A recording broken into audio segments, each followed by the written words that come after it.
Yes, indeed, we're satisfied to see Jesus glorified. Jesus is the reason for our existence. He's the reason Gboyega Ilori is here. All right, thank you for joining us on this beautiful Sunday evening. Thank you. It's a pleasure to have you on this life-enriching discussion program called Sincerely Men. All right. Yes, as I said earlier on before the quick music break, we are looking at the topic legal marriages and its benefits. Legal marriages and its benefits. There are so many people that are in what is generally called arrangements. What's an arrangement? An arrangement is a union of convenience. An arrangement is a union that is done according to personal interest and not necessarily according to law. All right, an arrangement is can be said to be a mutual agreement between two parties, oftentimes against the law. Okay, it's an arrangement. Okay, have you heard people say, "Oh, arrange"? That's what we're talking about. There are too many arrangements that we call marriage in our society, and that's the reason we are looking at this topic. Okay. Essentially to enlighten the public. That's one. To enlighten the public in view of certain happenings in our societies lately. So many things are happening nowadays in our society. Okay, I'll give you a typical example. Some of the things that are happening in our society today, they are alien. Those things, some of them are alien to our society. They are alien to our culture. They are alien to our traditions, but we just copy some of these things from whatever part of the world. Hook, line, and sinker. All right? The laws of Nigeria and customs and traditions of the Nigerian people is totally at variance with same-sex marriages. But you see, there's a growing population of homosexuals in the Nigerian state. Growing population. And what they do is that they are recruiting even the younger ones. They are recruiting boys and girls. Some people walk in unconsciously. All right?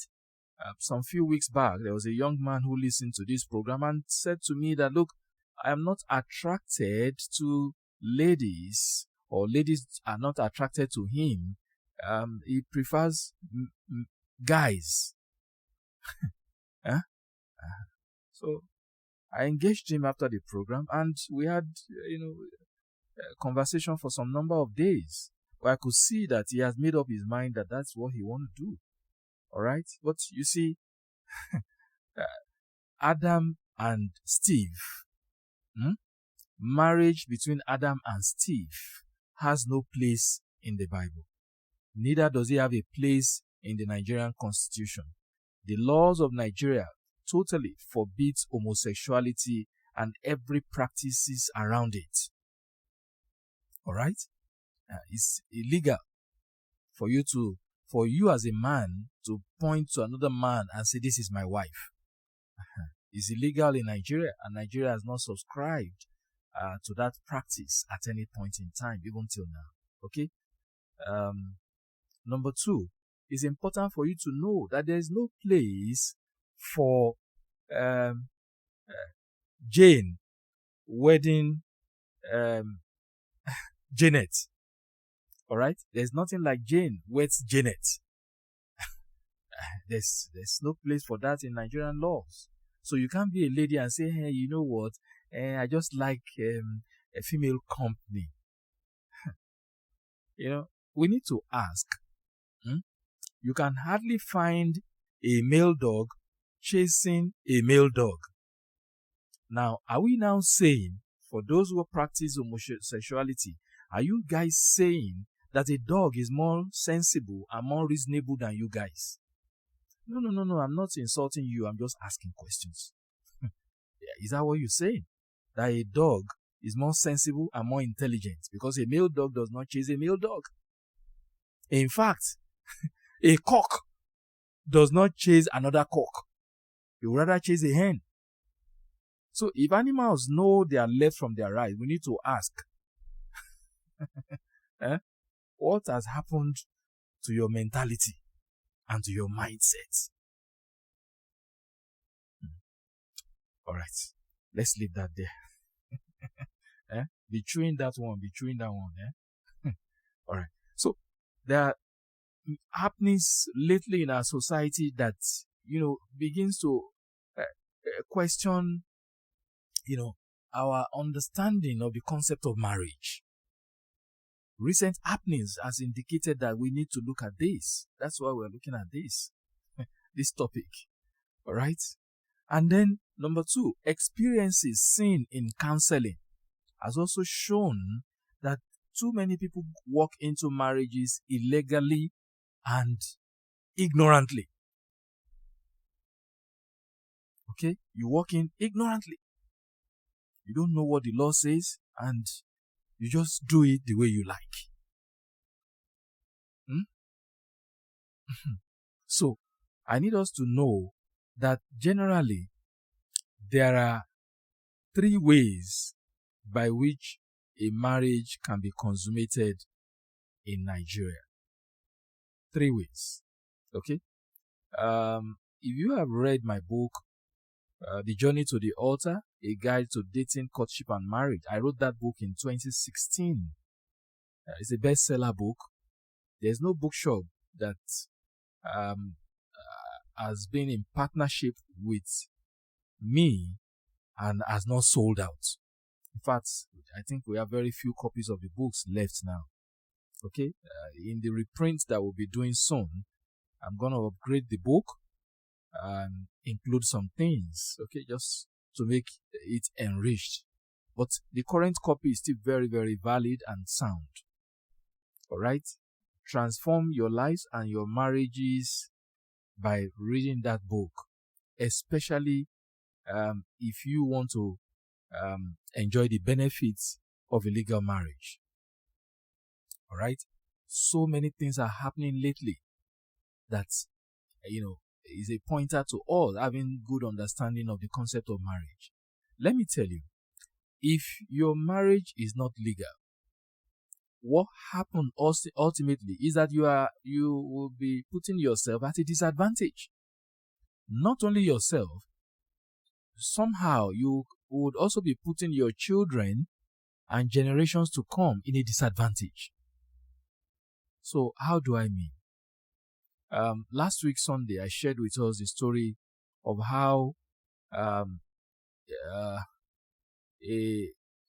former business partner of mine, an elderly man, died last year. Okay? It's going to be about a year now that he died. Sometimes in either November or December last year was when he died. But the last conversation I had, he called me, was sometimes in October. And then a few weeks later, he died. Now, his wife has been asked to move out of their matrimonial home. Why? Because she was said not to have a child for the man. So, does having a child validate marriage?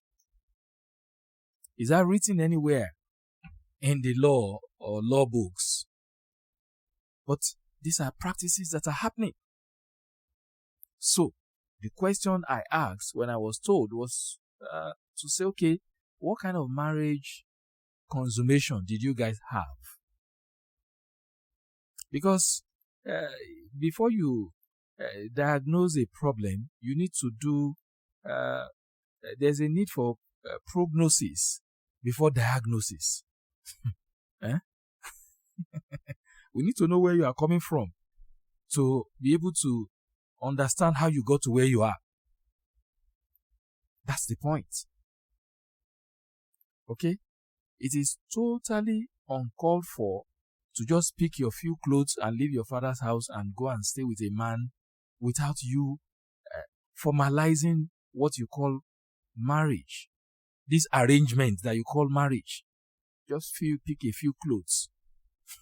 And you think that by having children is what makes a marriage valid. Shebi I don't born for him. Anybody can born for anybody. It doesn't make it a marriage. You can be living lovers. You can be living lovers. And you say you are married. You are not married. It doesn't matter how many years you have been having children. In fact, she don't born like 6 children for my brother, but you see, they live together. They are living lovers. But can it not be assumed in law? Yes. It can be assumed in law, but what we're saying is, you put yourself at a disadvantage. I'll prove it very shortly. Trust me, I'll prove it very shortly. So you see how you shoot yourselves in the foot. But you see, I just like this guy. Tall, dark complexion guy. 6 packs. So those of us that are 2 packs or even 0 packs, are we not? I don't know what you want to do with a muscular guy. With muscles shooting, on his shoulder and every part of his body. Is he going to fight a wrestling? Or are you? Oh, God. So, there are principally 3 ways of consummating marriage in Nigeria. Legal ways. If you do it according to any of these 3 ways, your marriage is legal. But you see, interestingly, each of those 3 ways have legal implications. Each of them. There are implications to the 3 of them. Okay? So, what is way number 1? What's the first way by which one can consummate marriage? Number 1, you can marry according to native laws and customs, which some people call traditional marriage. We just go into the village for traditionals. Every other thing as ceremony. Okay? Yeah. Very, very valid. According to the law. Valid. But are you aware that there are implications? There are implications. You marry according to native law. Do you know that according to native law, a man can marry more than 1 wife? Do you know? Yeah. You can marry more than 1. Native law. Have you heard people say, an African man is a potential polygamist? Have you heard people say so? That's where it comes from. Yeah.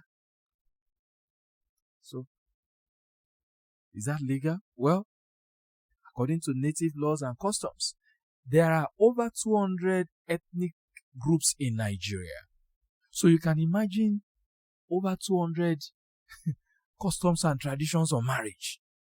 And this is how we do in our own place. Before a woman will enter her husband's house, they will put wrapper on the floor. Okay, so the woman must cross the wrapper.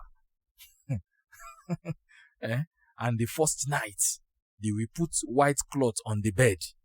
If the cloth is stained, then we say, her husband meet her for house. Have you read the book Efuru? Oh, one of those wonderful books I read, in literature in English. Yes, secondary school in those days. Efuru by Flora Nwakpa. Oh God, that book so rich in Igbo culture and traditions. The Igbo people have very rich traditions and culture. Very, very rich indeed. Alright? I'm a lover of the Igbo culture. Maybe my best friend. My friend over 30 years now. Uche Ogbonna is, was my best man at my wedding. Alright? And for his sake, I was in a village very close to Olu in Imo State when his father died about, how many years now? I think about 6 years. That's why it's so painful as some things happening in Owerri, happening in Imo State in general, lately, and in Southeast by extension. The reception when we traveled there was so amazing. So amazing. I didn't feel like coming back to Lagos. Anyway, so there are cultures, there are customary practices, and there are implications. So if a man, the 3 ways, let me highlight the 3 ways, and I begin to go deeper into each of the implications of the 3, so that you know what you are putting your hand into, or what you have put your hand into. All right. So, native laws or customary law, which is also called traditional marriage. Valid.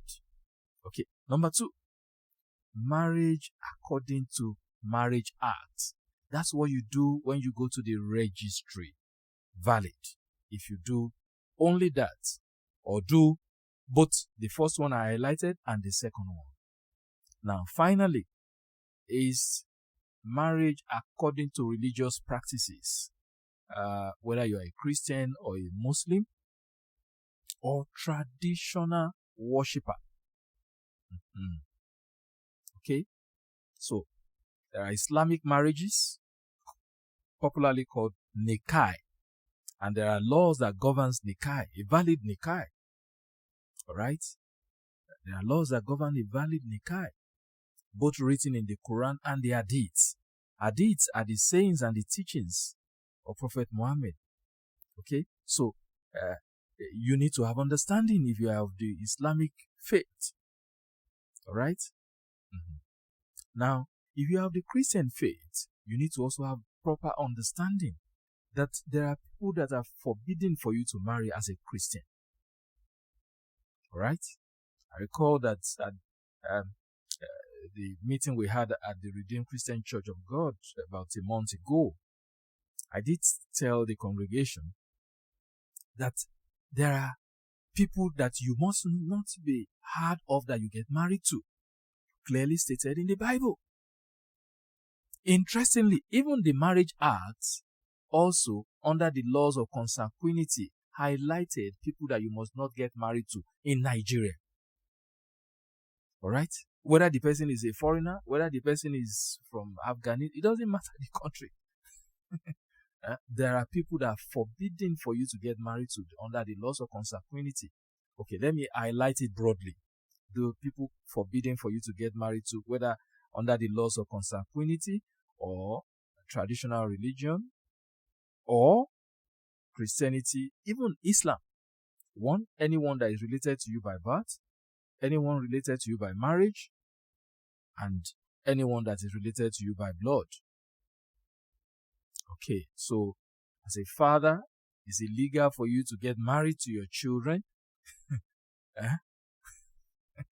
And their mama don't die, so I just say, make I take this, my daughter, as my wife. It's illegal. You go to jail. Yes, it's illegal. And she's my cousin. And we've been so fond of ourselves right from childhood. It's illegal. However, there have been instances of family members who got married to themselves in Nigeria and they didn't know. Would we say that marriage is illegal? No. At the point the two of them got married, they didn't know themselves. They didn't know they were related. All right? I remember, when my father, before he died, started asking us family members to get to know ourselves. I remember asking, he said, the reason is you guys are young. You don't know my younger sister's, elder sister's children. If you meet in school and you start dating, anything can happen. So they had meeting of extended family members. It's good for you guys to know yourself because it's a large family. As I speak now, there are family members I don't even know. But I know my wife is not my family member. Interesting. So, there are people that are forbidden for you to get married to under the laws of consanguinity. Okay? If you have the Christian faith, just read Leviticus chapter 13 highlighted all of the categories of people that are forbidden for you to get married to. Oh, all of these things are stated in the book, The Journey to the Altar. Just get that book. I explained it in details. The Journey to the Altar. A guide to dating, courtship, and marriage. You can find it online, Jumia, Konga. You can order for the book. Huh? How much is the book? Maybe 1,200 now. It's not too expensive, excluding delivery fees. You can order for the book online, regardless of where you're listening to this conversation, even if you're outside Nigeria. All right. So, if you get married under native laws or customary laws, what are the implications? There are implications. One, as I said earlier on, a man that married under native law or customary law is not limited to only one wife. And in the course of my research, I decided to find out why that kind of law in our customs. And I found out that the people of old decided to have more wives essentially because they were farmers. Okay? For farming reasons, that the more wives you have, the more children you will have. The more wives you also have also confers on certain certain societal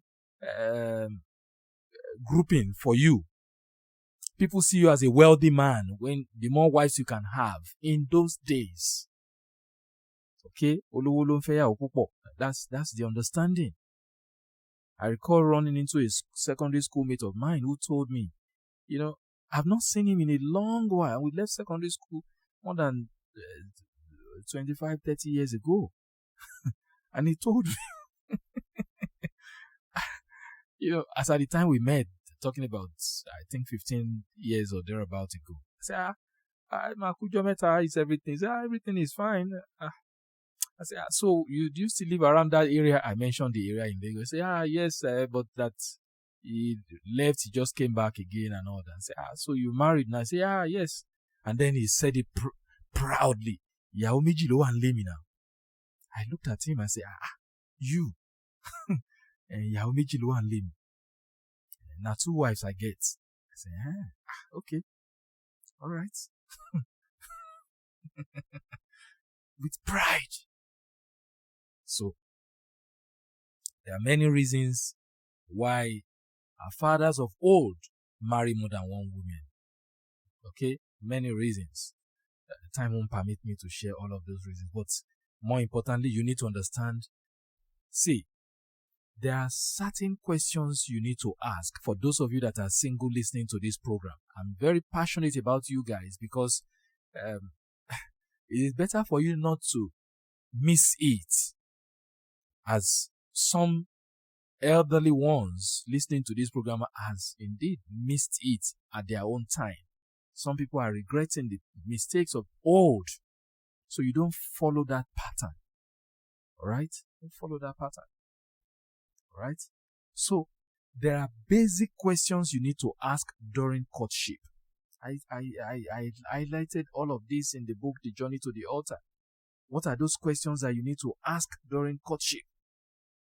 Very, very important. Did you ask the guy that is chasing you, look, take away your eyes from his six-pack.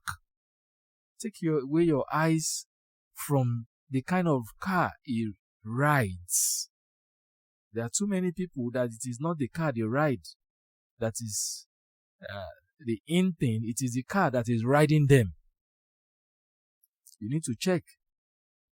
So don't get carried away by the make of his car or the size of the apartment that he lives. And for guys to don't get carried away by, 1 million braids that this lady has done and the sophisticated claws. God created us as man and God didn't give us claws. But ladies nowadays like to go and do fingernails. They put claws on their hands. And you are not different from wild animals. Oh, I'm sorry. I don't mean to insult you. I so much love you ladies.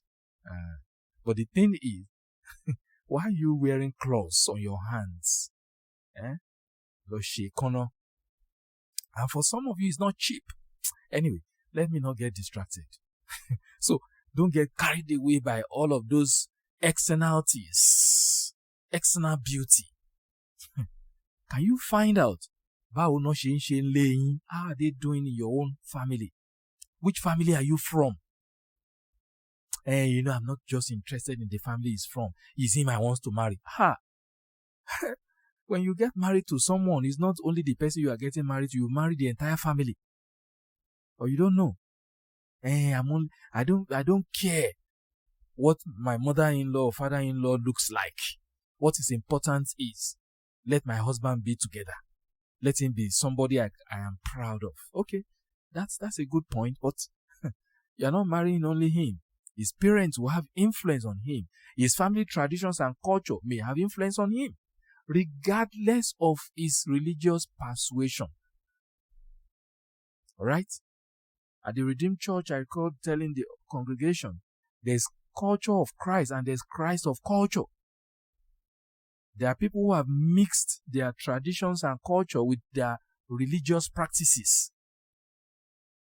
Àwa ò ṣòro ilé wa o, àwa ò ṣòro ilé wa o, ìgbàgbọ́ ò pé òye, ìgbàgbọ́ ò pé káwa máa ṣòro, àwa ò ṣòro ilé wa o. Oh, very soon I'll start singing. I think I have a very fantastic voice. Huh? Okay, let me translate that song. Eh? Mm-hmm. Oh, I'm going to practice the gods and the traditions of my family, regardless of my Christian faith. Eh? That is what is called what? Christ of culture. There's culture of Christ. They don't mean the same thing. Christ of culture and culture of Christ. They are not the same thing. Culture of Christ is talking about the things that Jesus did that you can see all through the Bible, especially as explained in Matthew, Luke, and John. Matthew, Mark, Luke, and John. Alright? The synopsis of the gospel. Alright? So there are implications to whatever kind of marriage you choose to practice, or ways by which you choose to consummate your marriage. There are implications. Okay, let's see quickly. Can I highlight a few of them? We need to take a break. Okay, let's take this break. Just you can consummate a legal marriage. A marriage that is legal can be done in 3 ways. 1, through native laws or customary laws, which is popularly called traditional marriage, is valid. Number 2, marriage through the Marriage Act, which is called, you go into the registry. Some people call it court marriage. And number 3, the marriage that is done according to religious practices. Islamic marriage, Christian marriage, okay? But for your marriage to be said to be valid according to customary laws or traditions, there are certain things that must happen. I am saying this because about 2 weeks ago, a lady contacted me and said they are having issues in her marriage because her husband is angry she has not changed her name. Now, here's the matter. They got married according to traditional laws. Okay, just go to our hometown. It's a common practice with those from the East and perhaps those from maybe the Middle Belt. Okay? So, you go and do tradition. Now, if you do traditional wedding and you don't have marriage certificates, what document do you want to tender that truly shows that that person is married to you? That's where the matter is. So, how can she change or do a change of name without a valid marriage certificate that was not issued according to native laws and customary practices? You see where the matter is? That's implication number 1. Implication number 2 is that under native laws, a man is not limited to marrying only one wife. And I gave us reasons earlier why our forefathers did that. However, aside these two seemingly disadvantages of native laws or customary laws. Oh, let me mention the third one, which is very important also. According to customary law and practices, you can also be limited with regards to inheritance as a woman. Because our customary laws and practices, according to customary laws and practices, a woman has no say. That's why they say a woman no they inherit for our house. All the children with my papa born now male. So the females, the girls cannot inherit their these are traditions that have no basis in the Marriage Act or the Nigerian Constitution. But they are really they are practical things that are happening. Okay? So you need to know what you are signing in for and the implications. So what are those things that must be there if you are going to get married according to, that is a requirement for a valid customary marriage? Number one, consent of both parents. I want to marry this man, but my mom did not agree. If the marriage is going to be according to customary laws and practices or traditional marriage, your parents must consent. All right? The law says the consent of the parents of the parties is indispensable in a customary marriage. Okay? This is according to Marriage, Divorce, and Custody of Children Adopted by Laws of 1958. Very, very important. The law went further to say that you must be 18 years and above. Okay? Before, that means the girl at least must be 18. The man too must be 18 years, which is the decision-making age in Nigeria. But your parental consent is important. Alright? In some parts of Nigeria, anyone who is less than 18 can get married. 13 and above can get married with parental consent, especially those from the northern part, where child marriage is allowed. In Rivers State and many other states in Nigeria, it is illegal for a child that is less than 18 or a girl that is less than 18 to get married. Okay, so consent of parents. Number two, consent of parties. I don't want to marry the man who, and my papa say make I go marry. That marriage is not valid according to customary practices if there's no consent from the two people. We are just family friends. Our parents say we should marry. That was the case that happened between Osanwoye versus Osanwoye. Okay, this happened in 1964. The man paid 60 naira. That was the dowry he paid. But unknown to him, the knowledge and consent of the parents, the knowledge and consent of one of the part of the person he was going to get married to was not obtained. The person where you won't marry no agree to marry you. So what did the law say? Say that marriage is invalid. Okay, this was as far back as 1964. All right. So, what other things can make a marriage valid according to native laws and custom? Age. Very, very important. I just mentioned that earlier. Okay, age. Okay, so under customary law, the general practice is that the person that is getting married must be of puberty age. So you must have attained the age of puberty, which under the Child Rights Act. Okay, Child Rights Act will tell you 18 years. Okay. What else must be present in a valid customary marriage? Number 4, bride price. Okay, bride price, very, very important. The giving of bride price, also referred to as dowry or marriage consideration, is an essential requirement of a valid customary law or customary marriage. It confers legality on the marriage. Okay, traditionally, there is no fixed amount as bride price, so it varies according to traditions and customs. My younger brother was going to get married. Oh, God. So he called me and said, what if Mulis wow? Shall I tell us where his wife is from? Okay. I love the people from that part of Nigeria. So they gave him 8 pages, A4 paper, 8 pages, list of things that must be present. Hey. Meanwhile, as at the time he met his fiancée, he was the one who sponsored her education. She was a school start holder. She said she wanted to go to school. He enrolled her in school and all of that. And then when it was time for marriage, the family still gave 8 pages, A4 paper. The initial one was 16 pages, but after much deliberation, they said, okay, 8 pages.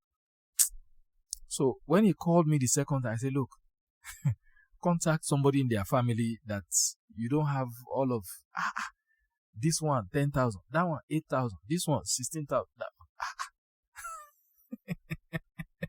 I said, now you won't carry wife now. You want to be Long and short of it, there was a pastor in his in-law to be his family who said, okay, because both of you are Christians, let's look at it from biblical angle. So he went and talked to the family. They now reduced 16 pages to 8, and then from 8 to 4 pages. 4 pages.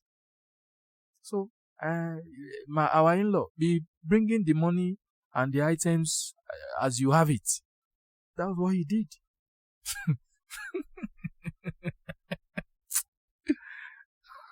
Interesting. Kai. I didn't know that's the reason some people want to have as many as possible female children. You'll be so rich if you have like 3 girls among your children that are yet to be married. Hey, imagine each of your in-laws bringing 5 million. You have a lot of money. Hey. Anyway, that's just a joke. All right. So, these are the important things that makes a native law, a customary law valid. Okay? Please take note of all of those things. Time is not our friend. We don't have time. Okay. I think I'll just stop there for today, okay?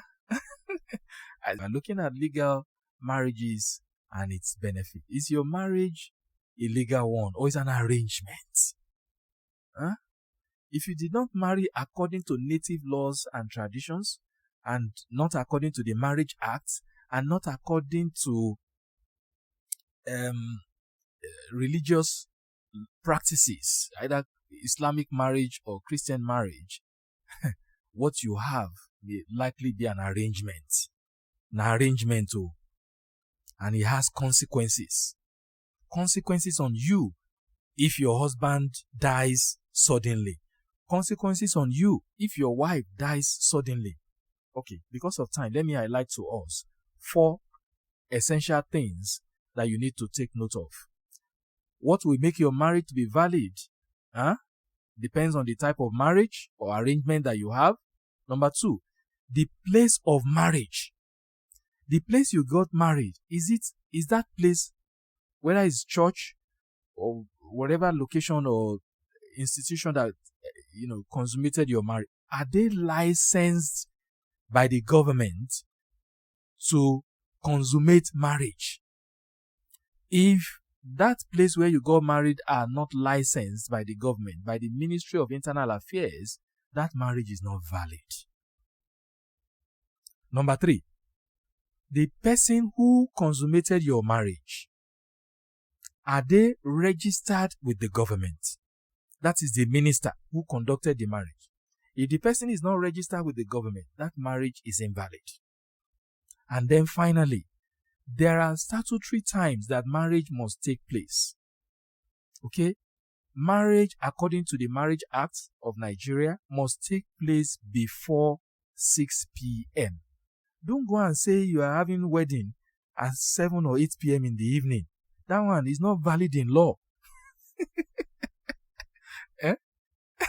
Now night we do this wedding, night wedding. What kind of and there are so many practices people do now. Husband to be is in UK, wife is in Nigeria. Then they now ask the lady to sit down and then they put the photograph of the guy beside her. These are illegal things. They are illegal. They are alien to our laws. Hey, she wants more and one show more. Let's just do it now. They ask the lady to sit and they now put the picture of the guy beside the lady. After this ceremony, she will now go and join her husband in UK. It's illegal, it's an illegal practice. Or both the guy and the lady are not even here in Nigeria. We now put their pictures on the chair. And everybody, Yahoda, they'll be pointing to picture, photograph.